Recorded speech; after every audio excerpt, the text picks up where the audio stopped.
Ny fitantanana teto ny tenako moa araky ny efa voalaza ireny tamin'ny fahina amby roapolo ny volana desambra 2024.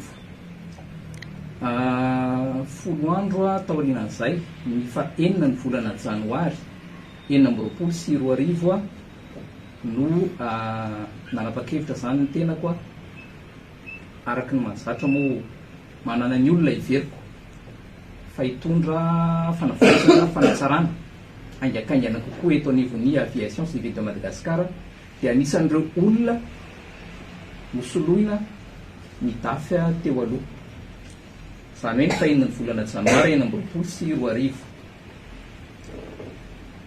Araky ny efa voalaza teo ireto directeur Natale miaraka amiko reto dia nanaiky ampitoniana ampanajana tanteraka ny fifamindram-pahefana fifamindram-pitantanana teo amin'ireo tale teo aloha zany hoe ny passation de service. Andriamatoa Rajaonarivelo Brizola irery no nanda an'izay passation de service zay zany hoe raha 6 janvier hatramin'izao 16 mars izao roa volana sy 10 andro zany dia azo lazaina hoe mandringa ilay asam-panjakana asam-bahoaka teto amin'ny ACM. Niezaka ny tenako sy reto mpiara-miasa amiko reto nanara-dalàna, tsy nanao amboletra, tsy nanao bodongerona ary tsy namaly ny karazana fiantsina sy ny fanaratsiana rehetra hitatsika any anatin'ny tambazotra serasera. Eto dia milaza sy manambara fa zay rehetra mivoaka any anatin'ny tambazotra serasera. Ka raha mipetraka amin'ny fanontaniana androany hoe inona no ataon'ny tale generaly, inona no ataon'ny reto mpiara-miasa, dia tsotra angamba ny valiny hiezaka izahay hanara-dalàna fa tsy hanao bodongerona. Raha fitinina ny resaka voalazan'ny ramatoa mpitondra teny teo ny ara-dalàna efa narahana dia ireny taratasy efa hitanareo reny manana profo izahay akoatran'ny abrogation moa zany sy nataoko dia teo mazava ho azy ny taratasy abrogation ihany koa nataon'ny conseil d'administration, teo ihany koa ny taratasy izay nomen'ny MESUPRES ministère ny enseignement supérieur et de la recherche scientifique izay manatsahatra azy zany ny détachement aty amin'ny ACM.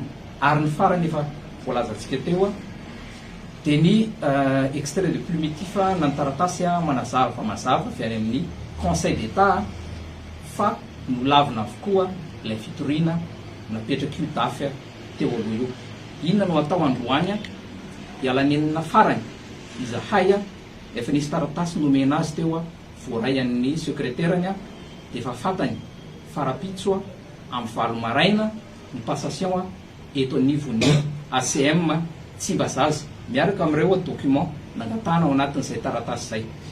No ataonay raha tsy tanteraka izay zavatra zay dia tsy anjaranay intsony fa fantatrareo ny lalàna mifehy eto amin'ny tanin'ny Repoblika ny Madagasikara rehefa misy olona izay atao hoe sakana ho an'ny fampandrosoana ary indrindra lasa manohintohina ny sécurité na ny sûreté amin'ny resaka fitaterana nabakabaka ary indrindra iverinay fa manohitohina ny asam-panjakana sy ny asam-bahoaka amin'ny ankapobeny. Laza ihany koa izy tamin'maraina hoe misy ny fanavakavahana lasa misy fanavakavahana raha manao zay DG.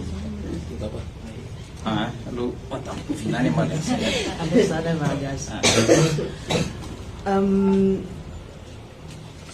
Fahitako azy angamba ohatrany hoe zavatra foronina le izy. Mety hitanareo zahay reto zao ny lokon'ny Madagasikara, zao tsika zao. Donc amiko manokana tena tady fotsiny izy. Zay le izy, tady fotsiny izy fa tsy zany. Za zao tonga dia basiko kely ty. Azafady aminao monsieur Brizola fa za tsika saky mitovy fehivina ihany raha ny tena marina, za koa avy any Majunga avy any mamanay, zany hoe sady sakalava tsy mihety, dadalay avy any Andro ihany. Zany hoe reto olona rehetrarehetra reto samy tena hoe avy amin'ny faritry Madagasikara tsika zany totsika hoe tena hoe olona ray e.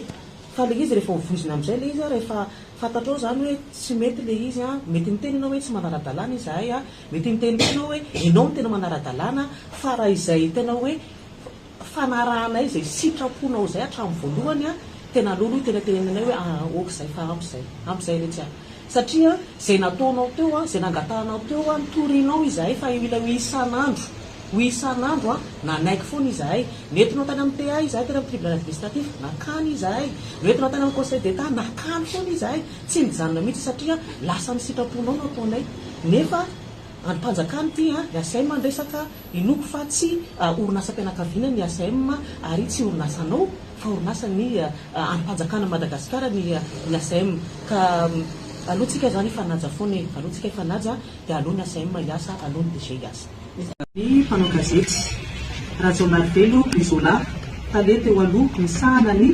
fampandehanan-draharaha sy ny fitantanam-bola mandany didiny conseil d'état Antananarivo fa 20 marsa taona 2024 hatramin'ny nandraisan'ny tale jeneraly ACM vaovao miasany dia maromaro ireo toe-javatra sy olona manakorotana ny asa ato amin'ny toeram-piasana.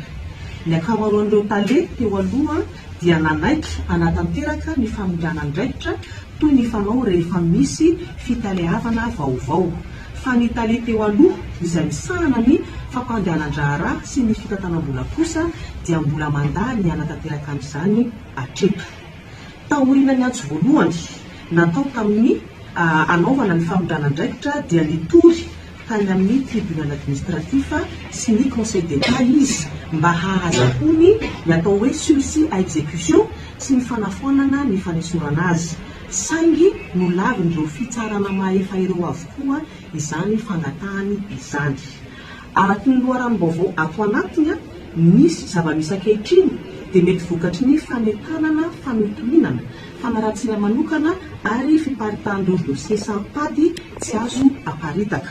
Ohatra amin'izany ny fanambonan-tsony talohan'ny fivorian'ny conseil d'administration tamin'ny 10 febroary 2024 lasa teo ary misy koa ny taratasy izay ninina naparitaka tamin'ny rihana rehetra sy ny lalatsarany ACM Tsimbazaza tamin'ny 10 martsa lasa teo.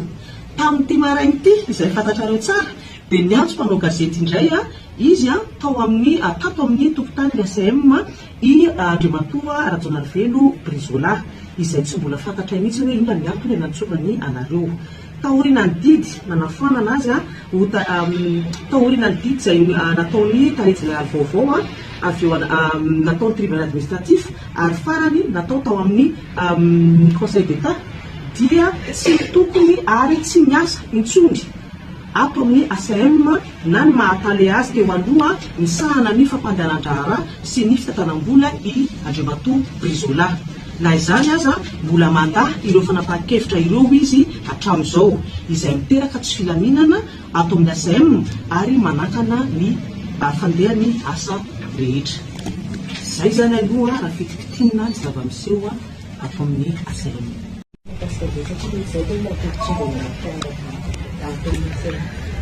Mbola tsy nahazo notification misy aloha mba omenany mba mampipahilalana ty fitenena roa izy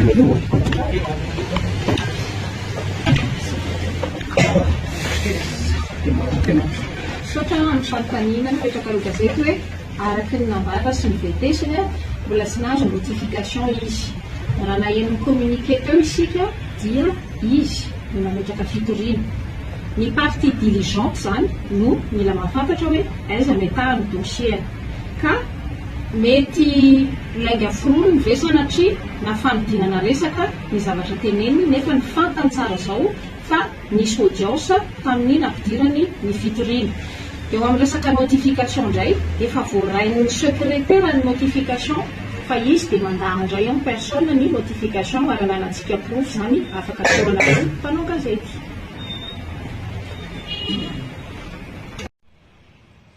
Ny faharoa sao dia mbola misy fomba fanaotiana hotohizana ao ambadika izao dia ny valon'ny fahatelo tsy mety alany hatramin'izao aleo ngamba any aminy ianareo no mametraka an'izay fanontaniana izay.